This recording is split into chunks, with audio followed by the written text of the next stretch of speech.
Hello, BookTube. Mail haul for you, and it's just one package. You might be thinking, well, what kind of raggedy-ass mail haul is that? Just one package? What do you take us for? I think there's more than one book in here. It's flopping around in a heavy way. So I think we'll have more than one book to talk about. Let's see. Let's see what we have here. Oh, yes, it's many books. Okay, great. So, what have we got? The first one. Oh, okay, great. All right. First one is Andrew Michael Hurley. This is Devil's Day. He's the author of The Loney, a horror novel called The Loney, that I know a lot of people liked. A lot of people loved it. They thought it was really, really good. As you can tell, the publisher's clearly trying to draw a connection because it's the same cover art for Devil's Day. The Loney didn't really work for me. I don't know why. I liked parts of it. And this is, I'm sure, going to make me want to go to the Boston Public Library and get a copy and just reread it. But anyway, what do we got here? Every autumn, John Pentecost returns to the farm where he grew up to help gather the sheep down from the moors for the winter. Very little changes in the end lands, but this year his grandfather, the gaffer, has died, and John's new wife, Catherine, is accompanying him for the first time. Each year, the gaffer would redraw the boundary lines of the village with pen and paper, but also through the remembrance of tales and timeless communal rituals, which keep the sheep safe from the devil, the capital D. But as the farmers of the Endlands bury the gaffer and prepare to gather the sheep, they begin to wonder whether they've let the devil in after all. Okay. All right, well, okay, that sounds... I didn't understand the plot of The Loney. I didn't really understand what was going on in that book, I confess. I really need to give it a reread, because a lot of people did understand what was going on in that book, seemed to really like it. But that plot sounds great for this. So this comes out in October. What else is in there? Okay. This is a mystery novel. By Ellie Griffiths, called The Vanishing Box. It's the newest installment in something called the Magic Men mystery series, which I don't think I know. The Magic Men series is the darker of Ellie Griffiths' two mystery series, but The Vanishing Box takes it to another level. Obsession, obscenity, and theatrical misdirection abound. The days are getting colder, and Max Mephisto and his daughter Ruby perform a double act at the Hippodrome, the most prominent and progressive theater in the city at the time when acts in theaters are swiftly dwindling and moving instead towards the big screen. To hold the attention of the audience, there's a new supporting act, a tableau of naked living statues in which only a hand or thin piece of material cover the essential parts. In post-war 1950s, this is met with mixed reactions. The showgirls dress as famous women throughout history, and Cleopatra in particular catches Mac's eye. Perhaps he even... Wait, does he love her? It's no surprise, then, that when she goes missing and is soon found dead, Max teams up with his old war friend and soon-to-be son-in-law to find her killer.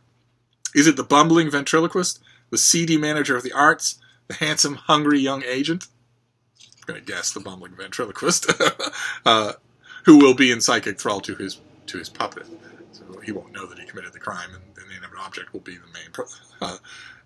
As is customary in all of Ellie Griffiths' books, the romantic suspense between the characters is nearly as thrilling as what's driving the plot. We are deeply invested. We are...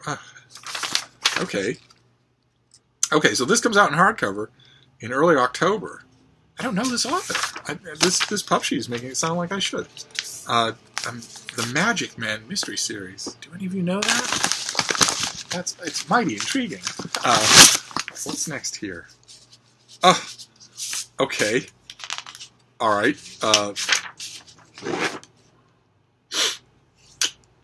Okay. This is The Dark Angel, also by Ellie Griffiths, and this is. The pub sheet says the book is celebrating 10 years of Dr. Ruth Galloway, I gather is the main character. Every year, invested readers are transported to Dr. Ruth Galloway's Norwich, UK, Saltmarsh, where she works as a forensic archaeologist, assisting the police in solving cases both past and present. We're anxious to know how Ruth's relationship with DCI Harry Nelson, the father of Ruth's daughter Kate, but married to the glamorous and generous Michelle with 2 grown daughters of his own, will progress. We grow impatient if too many pages turn without mention of Ruth's druid friend. and his wife, or if we don't know what antics Chloe's up to. We're rooting for poor Tim, heroic and ethical, despite being in love with Michelle. The relationship between the characters are as rich and complex as we've known these people intimately for a decade, and Ellie Griffiths is a master at keeping it all fresh. By now, Ruth is quite famous, having appeared on TV specials featuring her various digs.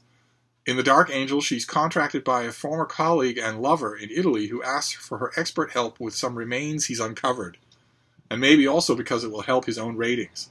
Ruth is delighted by the idea of an Italian working vacation and brings Kate and her university colleague and friend Shona along. When she arrives, she immediately senses something is off about the town. There's an impalpable stranger's... Because that should be palpable, I think. There's an impalpable stranger's not welcome feeling, and Ruth knows something's being covered up. Okay. So this comes out in... this came out already. This came out in May. I thought this looked familiar. And the problem, you can see the problem coming a mile away, that you can tell by the first part of that plot description, that it very much sounds like this is a private party. I'd never read another one of these books, so it sounds like I would need to in order to get the full benefit of this book. And as usual, as you know on this channel, my policy with stuff like that is just to assume that the writer knows that that's not true. The writer has to assume that the series cannot survive on old readers alone. And the book, it's the book's job to make me feel like I'm not coming to a private party. If the book doesn't do that, I'm going to lose interest. Anyone would lose interest. So we shall see. We shall see. I love the cover. So we'll give it a try and see. I don't know any of the characters in the series. Don't know anything like that. So, and then the last one. Oh, okay.